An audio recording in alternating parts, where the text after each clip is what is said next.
Yeah, another Devil May Cry 5 video.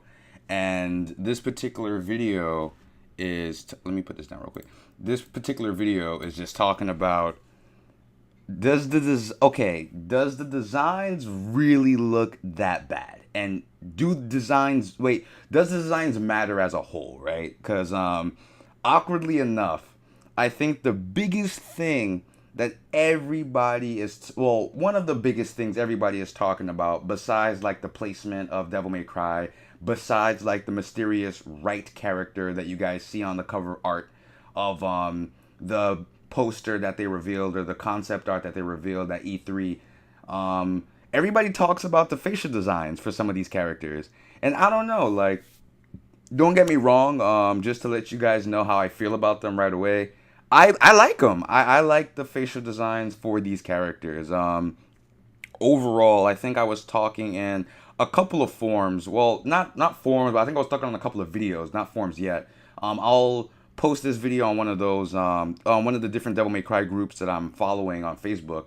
But it's like, all right, so I look at these facial designs and I understand that they're kind of changing what you're used to for Devil May Cry. Because I think Devil May Cry, the games anyway, even though they tried to maintain somewhat of a realistic look, that realistic look was always based off of like anime. So it was like an anime like realistic take an anime-ish realistic take on what humans would look like. You know, like that was their take on the Devil May Cry franchise as a whole, and that's how they styled their characters.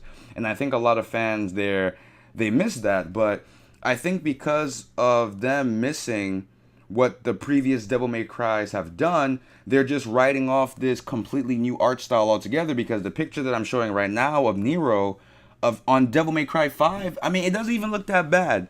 Granted, I mean, again, yes, granted, a lot of the complaints are coming from the trailer themselves and from the shots that they showed us. Maybe those were just bad shots. You know, like you have to take that into account too. Maybe it's not the character designs, but maybe it was just the shots that they took. Because I'm not gonna lie, like throughout some shots of the trailer within itself, it did, like, these characters did kind of look funky. You know, they look funky weird. Like I'm just like, wait, whoa, like Nico, like you see certain shots of Nico in the trailer. Hit my keyboard, but you see certain shots of Nico in the trailer, and you're pretty much just like, yo, Nico looks kind of weird. But like, I have pictures of Nico here. Hold on, let me show you guys a couple of pictures of Nico. I have a couple of pictures of Nico here, and what? Nico looks cute as fudge, man. She is waifu material, man. Like, but overall, I like her design, even though a lot of people have been saying that she kind of is similar to Cindy from Final Fantasy 15. I've never really played much of Final Fantasy 15, so personally, when people said that she looked like Cindy from Final Fantasy 15, I looked up Cindy and they were kind of right. But Nico, I like Nico's design. I like Nico's design. I like her peppy personality. Overall, she's already starting off good compared to what we got from the reboot. Because regardless of what you felt about the reboot, whether you loved it, whether you hate it, the reboot overall, I felt like universally everybody just felt that Cat was bland as a character.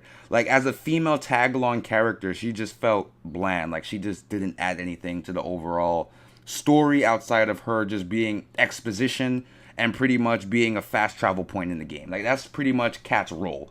All she provided was exposition for Dante or Virgil, and she just was a fast travel point when they either needed to get into limbo.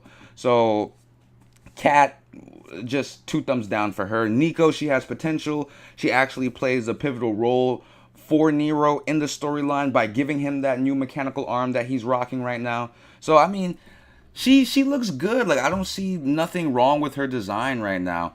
But I think the biggest complaint is new Dante, man. Like I feel like this is where everybody is just like, nope, this is not my Dante. I don't want this to be my Dante. Get out of here with this, man. Like Dante, again, I want to say, do not write off the art design yet. I'm not saying don't be skeptical. That's not what I'm saying. Definitely be skeptical because you never know.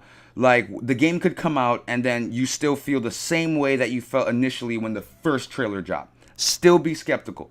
But at the same time, just in the back of your mind, keep in mind that, hey, these are probably just weird still shots or shots in general of these characters while they're moving in game that makes them look kind of off. So like yeah, especially Dante, for example, man, because Dante, I feel like everybody's writing off this art style because Dante just looks not like Dante. Um, I've seen a couple of people say like, "Oh, I miss old school Dante when he was a bit more, anime like. He was very hyper anime."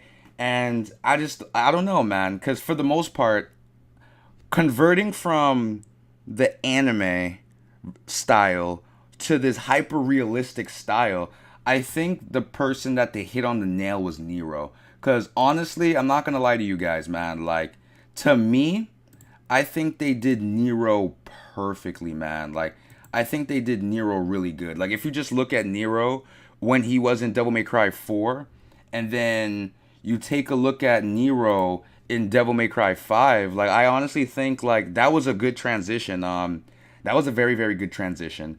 Um, I've seen one comment on one, I think it was like I was on definitely a YouTube video. One comment on a YouTube video saying that, hey, I don't understand why they had to even go with this hyper realistic look in the first place. What they should have done was just maintain what they already established before with the whole hyper anime like the hyper anime look.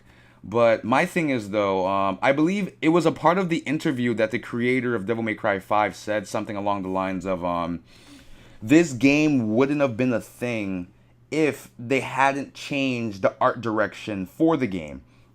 So my thing to that is I can understand why Capcom, I guess. Yeah, I can understand why Capcom would want Devil May Cry to try to push the boundaries beyond just the anime style and try to, venture into new avenues with this hyper realistic style to these newer characters. Because if you look at what Capcom has been doing for literally since 2016 with the release of Street Fighter V, like their animation and their art style has been completely rehauled. Like Street Fighter, for example, compared to Street Fighter V compared to Street Fighter 4, like I would say and I would argue the animation for Street Fighter 5 does look really beautiful. So I'm pretty sure like Capcom is trying to uphold that standards for all their games. Except for Marvel vs. Capcom Infinite. We don't talk about the bastard child in the room. But we don't talk about the bastard child in the room. But if you do look at some of Capcom's game that they have been releasing so far, like Dead Rising 4, just mentioned before, Street Fighter 5, Resident Evil 7, and just look at Resident Evil 2. So they're trying to just continuously push the envelope on graphics, push the envelope on aesthetics, and it would just be overall weird for them to just bring back the hyper anime look, even though it's good. Whether you love it or whether you hate it, the hyper anime look wasn't bad. Like, during the time of when Devil May Cry 4, the special edition, came out for PS4, the game looked beautiful. It looked nice. But they just trying to keep pushing the envelope, I feel. Like, they just want to keep going above and beyond graphically of what they're capable of. And I think overall, they did a pretty decent job with it. All right. Ooh. Ah. All right. So the next thing and the final thing I want to say about the graphics. Does it matter? And yes and no. Like, graphics do matter stylistically for a game and its characters. I was mentioning this to another person before that a character's design is one of the ways you establish and define a character.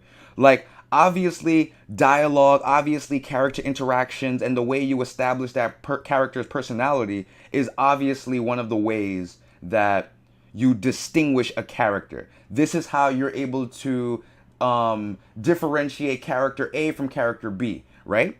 But another factor that plays a part into a character is also his design. His, I guess you could relate it to people as well. The clothes that a person wears kind of defines them in a way. The way how they choose to carry themselves, whether it is with personal hygiene, cleanliness, or just how they carry themselves, that also defines them as a character. So design-wise overall, it's very important to make sure your character looks and plays the role. because he can play the role, but if he doesn't look the role that he is playing, it'll just have this weird confliction. But overall, I feel like design wise, they still do a good job with these characters. Like, I think the only misconception was when a lot of people saw the trailer, they actually mistaked Nero for they mistake Nero for DMC Dante, which was kind of crazy. But my thing though is I still feel like this upholds Nero design wise, personality wise. Honestly, I always felt that DMC Dante was kind of more like Nero than Dante, but that's a whole other can of worms to open later on.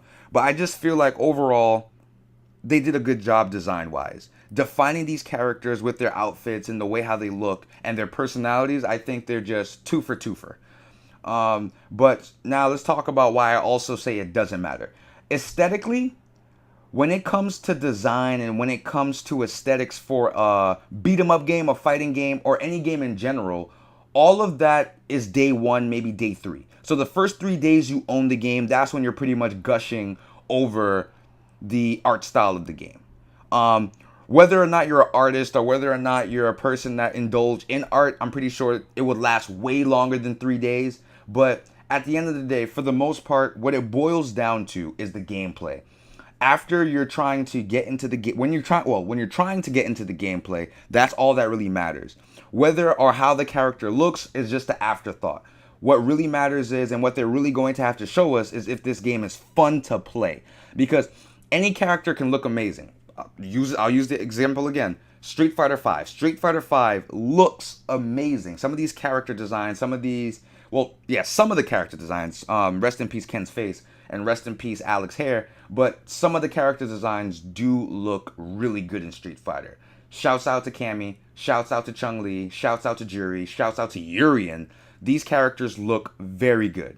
But the thing that plagues Street Fighter V is kind of their basic and easy mode, lacklustery gameplay compared to some of their previous Street Fighter games. And that's the thing that Devil May Cry has to uphold, because graphics is just going to take them so far. And I know a lot of people are talking about the graphics now, but trust me, guys, the people that are complaining about the graphics are saying like, no, this is not my Nero, this is not my Dante. Guys, I'm telling you, all of that should be an afterthought.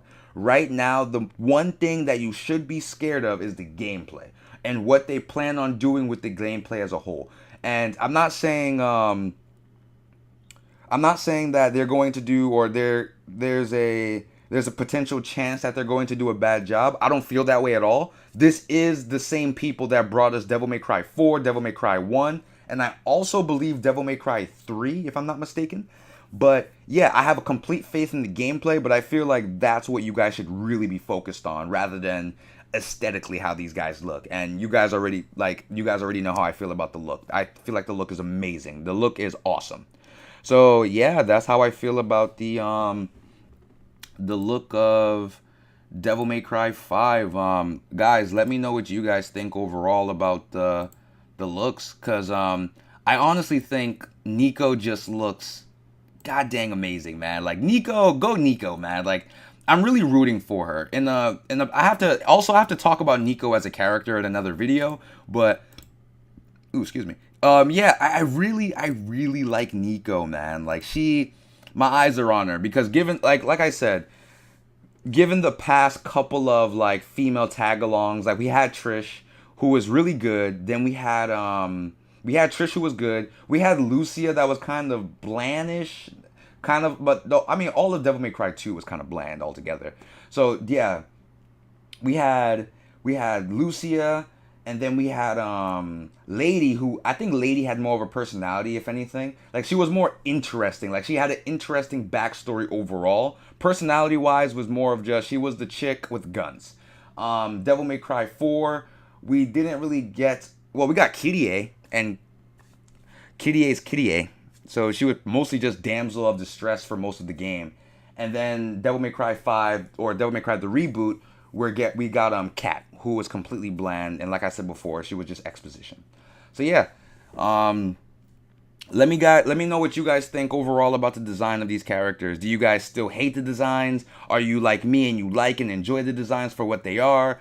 Do you guys think they could have done a little bit better? Do you guys prefer the hyper realistic look that they're going with Devil May Cry 5? Or do you guys prefer the anime like style that they had for Devil May Cry 4 and wish they continue with that style? But yeah, let me know in the comment section down below. And guys, do not worry, there's more Devil May Cry videos to come. More speculations, more theories, more breakdowns. And as information comes on, we'll definitely be covering that. So yeah, thank you guys for watching. You guys take care. Your boy is outie. Peace.